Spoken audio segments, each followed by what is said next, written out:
Hora de Saúde. Oferecimento Macedo Hospitalar. Tradição em tecnologia presente nos melhores hospitais da Amazônia. Shopping da Saúde. O shopping do bem-estar.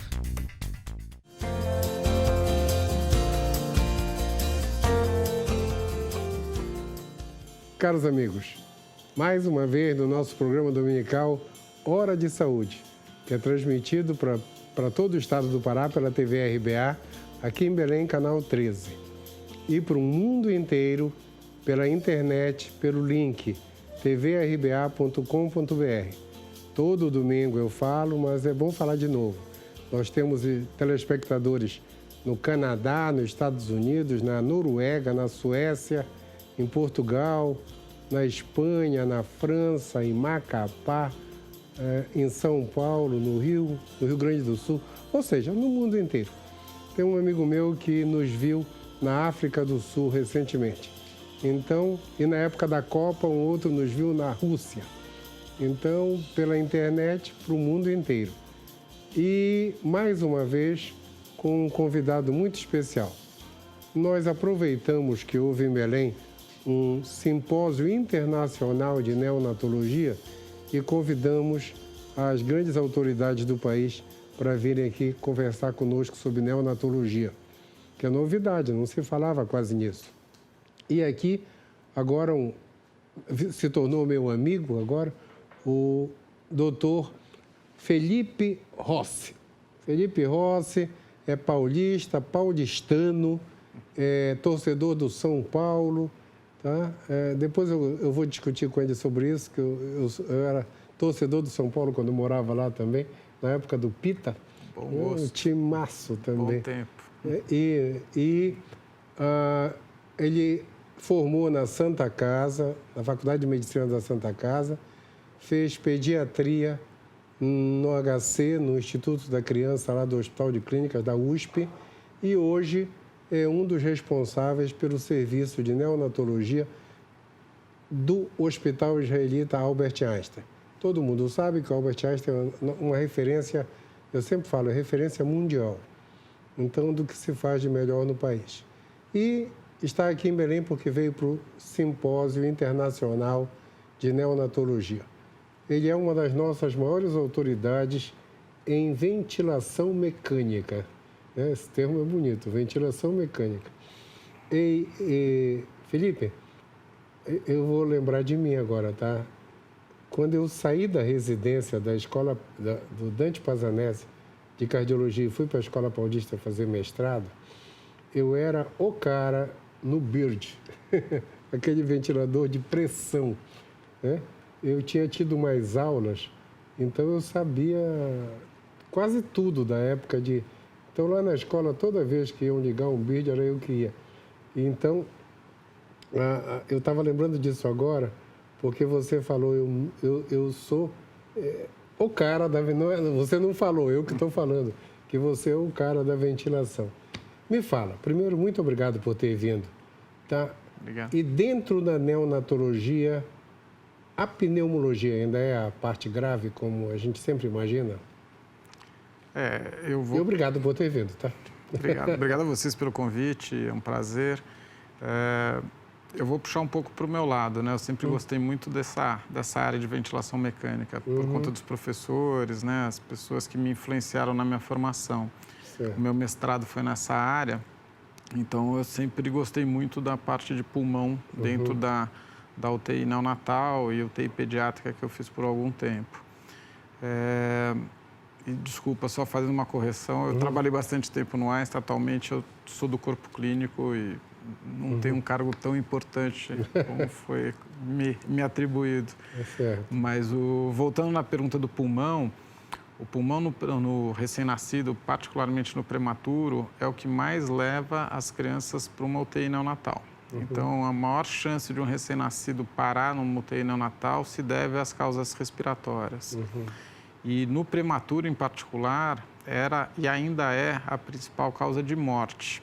Alguns centros podem ter a infecção também como causa de morte e algumas doenças intestinais, a enterocolite, mas eu diria que o carro-chefe ainda são as doenças respiratórias e elas impactam muito também no desfecho global do paciente. Então, essa preocupação com a maneira mais correta e menos agressiva de se instituir um suporte respiratório, ela é importante. Então, a pneumologia ou esse aspecto pulmonar na neonatologia é importantíssimo. Importantíssimo. Sim.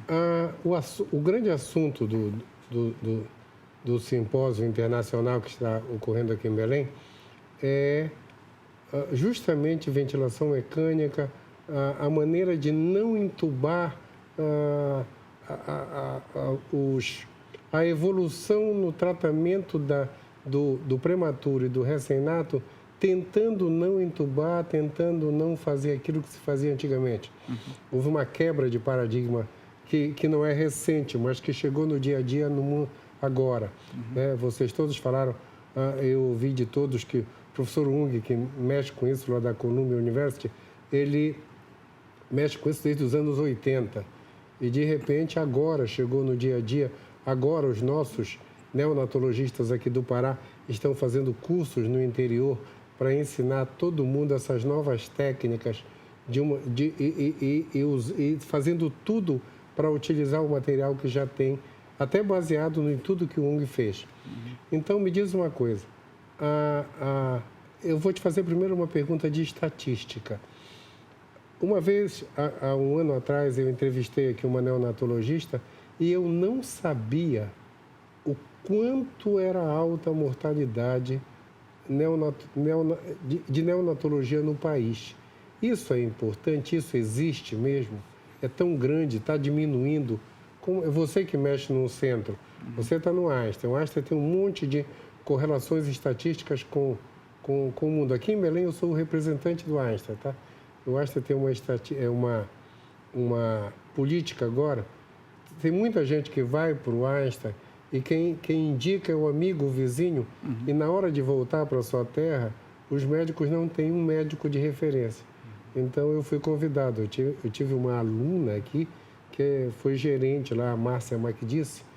A Márcia Macdice foi minha monitora aqui em Belém. E ela me convidou, eu fui o primeiro fora de São Paulo a ser uma espécie de representante clínico e acadêmico. Aqui em Belém tem mais 2 médicos, eu, o Oscar eu esqueci o nome do outro, daqui a pouco eu te lembro. Mas somos 3 médicos e representantes aqui em Belém. Então, o Einstein tem um monte de trabalhos e estatísticas de correlação, até por causa daquela certificação internacional. Sim. De tudo isso aí. Como é que vocês mexem com essas estatísticas em termos de mortalidade neonatal no Brasil, em São Paulo? Porque o Brasil é totalmente diferente, né? Um país enorme. Eu sempre falo, você tem primeiro mundo, segundo mundo, terceiro mundo e o 16º, às vezes, na mesma cidade. Depende do hospital. Sim. Em termos de estatística, nesse período que eu trabalhava no Einstein como membro da equipe, a gente cruzava dados nossos com dados que são publicados numa rede internacional e que tem vários serviços nacionais também, hoje em dia, que fazem parte tanto de rede pública como privada. E o que a gente vê é que existe uma grande discrepância, como você já mencionou, em termos de resultados, tanto de mortalidade como melhor ou pior desfecho, de acordo com o serviço. Isso a gente sabe que vai ter a ver com a condição de pré-natal, como a mãe consegue ser atendida e toda a condição que ela chega para o parto, a condição da situação de parto. Então, diria que a mortalidade e os desfechos neonatais, eles são bastante heterogêneos, eles são variáveis mesmo que a gente pense só em termos de Brasil. Então, a gente, como você acabou de mencionar, a gente tem aquela situação muito boa em alguns locais e de uma maneira que a gente não gostaria em outros ainda. Está longe de uma uniformidade. Bem longe, bem longe. E existe, também aproveitando o que você já citou, o Dr. Wong, que foi um dos convidados aqui do simpósio, Ele realmente foi uma pessoa que revolucionou a maneira de como cuidar do bebê nessa parte respiratória, em várias patologias, em várias doenças, mas em particular nessa questão da difusão do uso do CPAP. Ele foi pioneiro nisso na década de 80, baseado num estudo do NIH americano no começo desse século, no ano 2000, 2001, eles perceberam que o resultado de Colômbia era melhor do que os outros centros americanos. E aí o grande diferencial é esse uso precoce de CPAP, que não se presta a todas as crianças, várias têm que ser entubadas, sim, ou receberem surfactante. O CPAP é uma maneira de não entubar. É uma maneira de você fazer uma primeira assistência e tentar ver se essa criança consegue passar pela fase inicial de doença sem precisar de intubação, ou uso de surfactante, ou uso de outras... Para quem não sabe, para quem não é da área médica, intubar é quando você pega uma cânula e coloca dentro da traqueia. Apesar de salvar, de você conseguir colocar no respirador, é uma maneira de contaminar, né? Contaminar e existe uma correlação clara entre maior período de ventilação intubado e maior risco de uma doença crônica pulmonar chamada displasia broncopulmonar, que tem a ver com o desfecho mais ou menos favorável da criança. Então, se você tem uma criança estável a ponto de não ser intubada e você tem outras maneiras menos agressivas, vamos chamar assim, de fazer suporte respiratório, o paciente sai ganhando. Certo. Puxa vida. Então, foi uma quebra de paradigma, uma mudança. Eu costumo dizer que foram revoluções. Não é evolução, é uma revolução no tratamento. E, por acaso, era a época que eu estava me formando. Então, eu fui formado com esse conceito do paciente ser entubado e isso ser seguro. E foi sendo mostrado com o tempo que isso não era a melhor maneira. Então, foi algo que a gente, como profissional, passou por isso mesmo. Puxa vida, então foi um salto enorme, né? Foi. Salto enorme. Você trabalha no Einstein, lá na neonatologia, é isso? Trabalhei bastante lá. Atualmente eu tenho feito mais pesquisa, mas trabalhei na neonatologia com esses bebês pequenos por muito tempo. Certo. Então, eu queria, já que você é uma referência em termos de neonatologia, em termos de pesquisa em neonatologia, vocês, aqui no Brasil, nós criamos eu estou falando isso porque eu já ouvi, tá? Pois não. Nós criamos a tomografia, como é o nome? Tomografia por impedância elétrica. É criação brasileira. Na verdade, a tomografia por impedância elétrica é uma tecnologia que foi desenvolvida na Grã-Bretanha. Isso na década de 70, 80, caiu em desuso. E os poucos tomógrafos que eram usados por engenheiros para várias pesquisas e vários assuntos, que não fosse só medicina e muito menos UTI, mas também para isso, a tomografia ela foi sendo esquecida, essa tomografia por impedância elétrica, diferente da tomografia por radiação. E a história dela é curiosa, porque o professor Marcelo Amato, com quem hoje em dia eu tenho... Para bem aqui no Marcelo Amato, que a gente vai voltar já já. Pessoal, acabou o nosso primeiro bloco, a gente volta em um instante.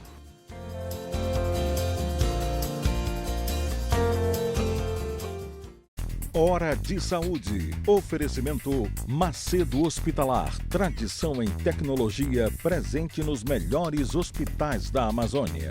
Shopping da Saúde. O shopping do bem-estar.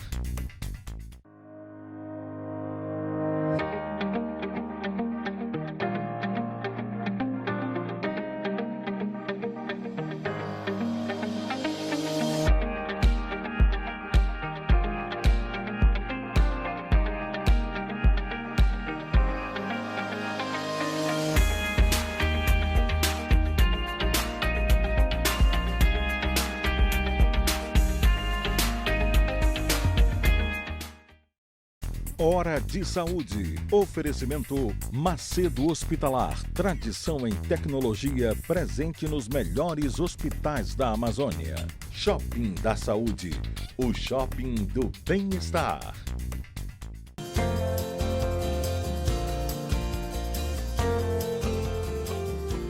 Voltamos, paramos no Marcelo Amato. Conta a história, por favor. Paramos num ponto importante da história, né? Se a gente comentou a importância do Dr. Wong na neonatologia, o professor Marcelo Amato, que a gente tem a honra de ser um brasileiro e está trabalhando aqui a vida inteira. Ele foi uma pessoa que quebrou vários paradigmas na ventilação mecânica e tornou-se talvez a principal referência mundial nesse assunto. Ele trabalha com adultos e o Marcelo ele trouxe um tomógrafo, os primórdios dele, para o laboratório que ele tem na USP e também por uma acaso, uma sorte no que eu gostei de fazer como profissão, né?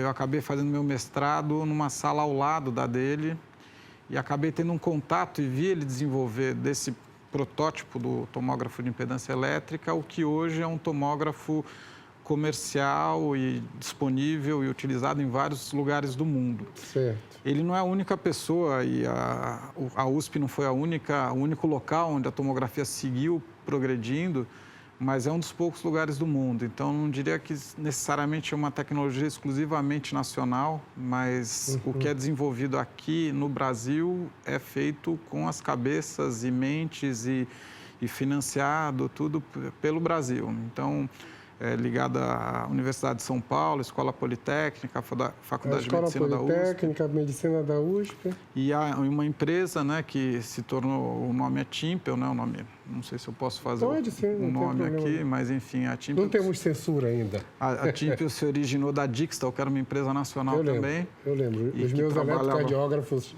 eram da Dixtal. Ainda são, os de pesquisa ainda são. E dessa fusão surgiu uma empresa voltada para desenvolvimento de tomografia por impedância elétrica. Teve um foco grande inicialmente em adultos, então vários estudos da equipe do Dr. Marcelo e de outros pesquisadores ligados à USP geralmente trouxeram vários novos conceitos de ventilação em adultos. Certo. E existia na parte da neonatologia e da pediatria uma questão até física de dificuldade, né? Porque para usar a tomografia por impedância elétrica, você precisa colocar uma cinta de eletrodos no tórax e esses eletrodos têm dimensões... A primeira vez que eu vi, eu lembrei do cinto de utilidade do Batman. Do Batman, é quase isso. Quase isso. Quase né? isso. Você faz uma fatia, né, no tórax.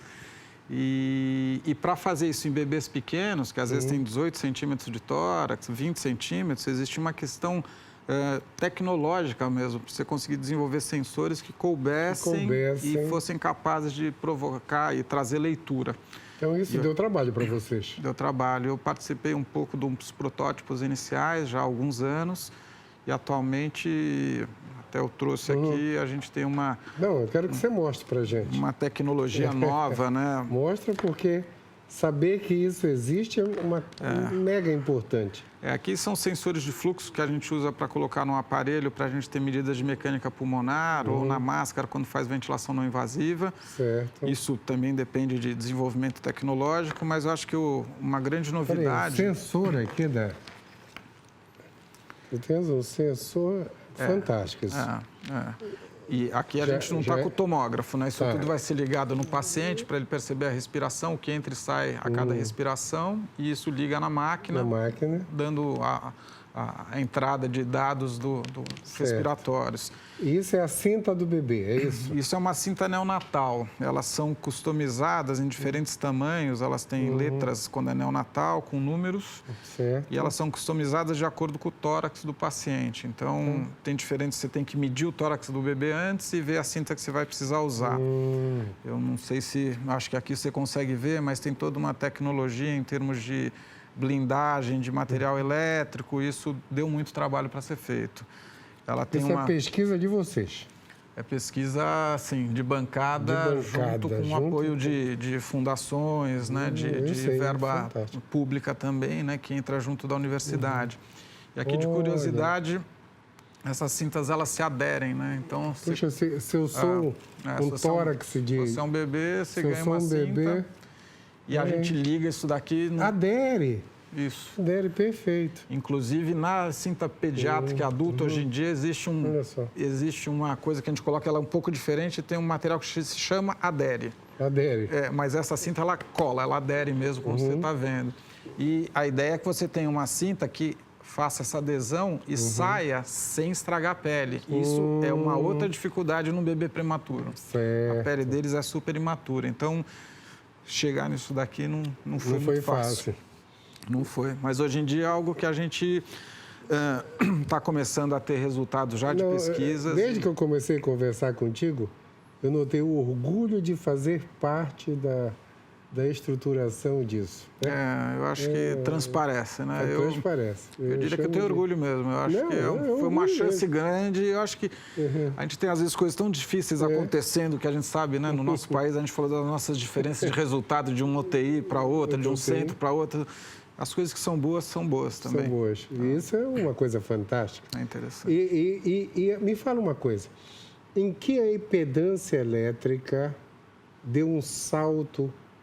Tu analisa pulmão por pulmão.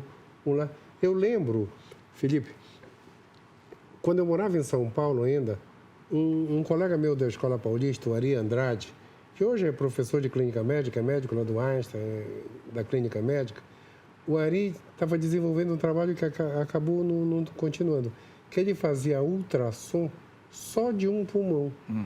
Né? Naquela época não tinha nada que estudasse. Quando a gente estuda a prova de função ventilatória, para os dois. Sim. Não tinha nada. E ele conseguiu conectar com o diafragma.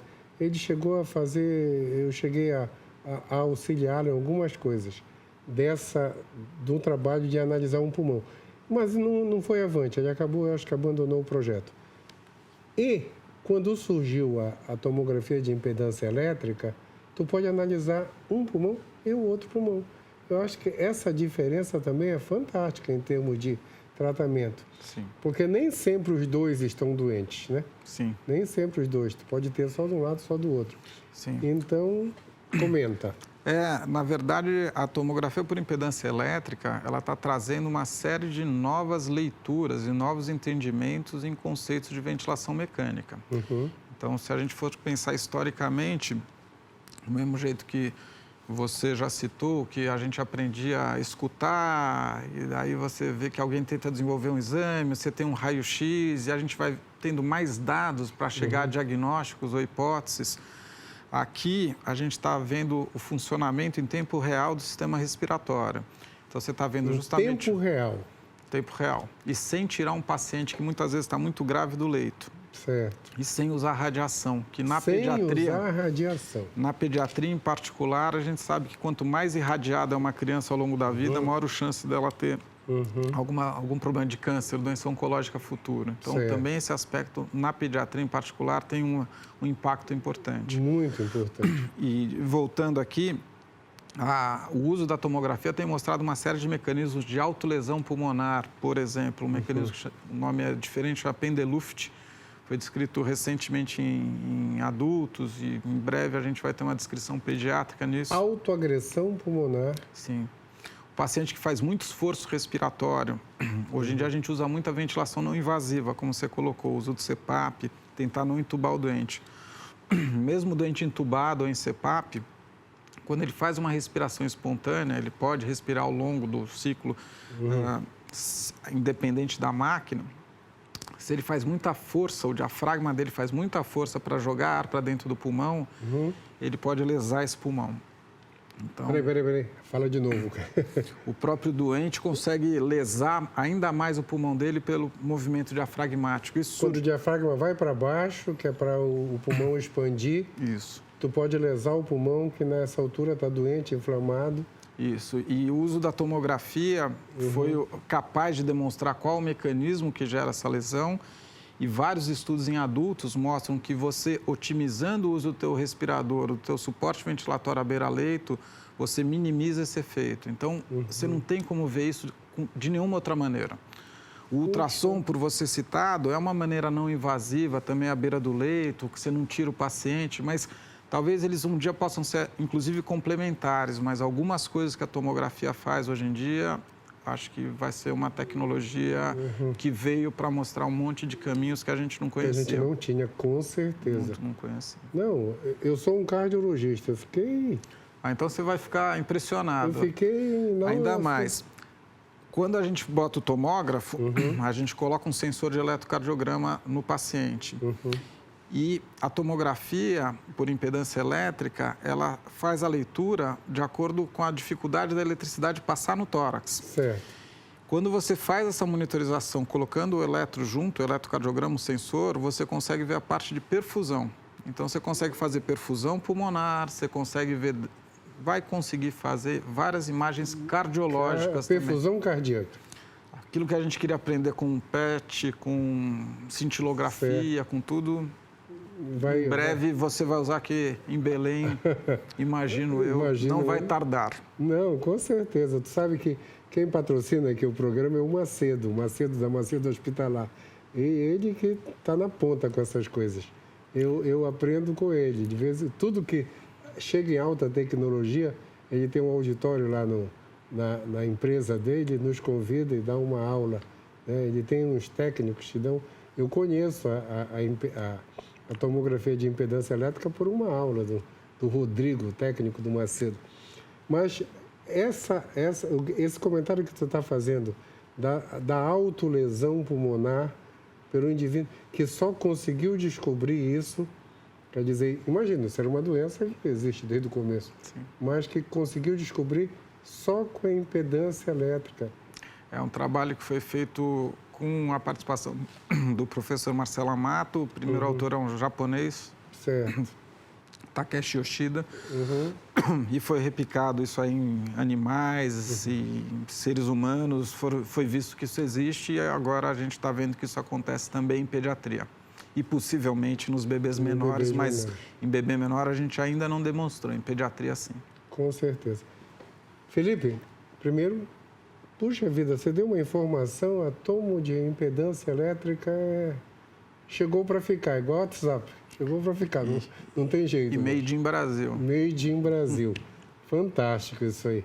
E você fazer parte da equipe que estudou isso aí, que projetou, puxa, eu não estou achando a palavra que eu queria usar, mas... Cheguei no meio do caminho, mas tem sido divertido participar disso tudo. Com certeza. Tem sido interessante. Com certeza, com certeza. Quando eu fiz a minha tese de doutorado, eu estudei hipertrofia do ventrículo e reversão. Foi o primeiro trabalho com reversão. Puxa, isso... É uma satisfação, né? Certo? Você fica... E você, para começar, que você dá dados para o futuro todo, né? Sim. Então, você começou a coisa. Então, você...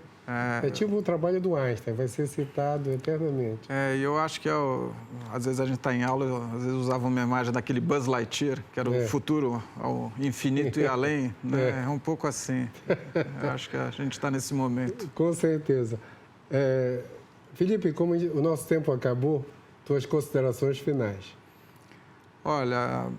Queria voltar a agradecer a chance de poder estar aqui e mostrar algo que está sendo feito no Brasil, um Brasil que a gente sabe que tem todas as diferenças sociais e dificuldades que a gente vê e as questões todas que a gente tem sofrido no país, mas mostrar que a gente tem feito coisas interessantes também e isso vai um dia estar disponível para todo mundo e um método que permite ganhos para um paciente que é crítico e reduzindo a agressão a ele. Então, acho que é muito gratificante poder estar nisso. Acho que é um caminho que a gente vai continuar trilhando.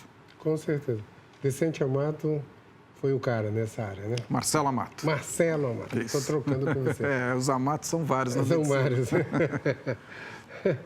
Vamos oferecer o programa para o Marcelo Amato, então? Putz. Marcelo, o programa foi em homenagem a você, tá?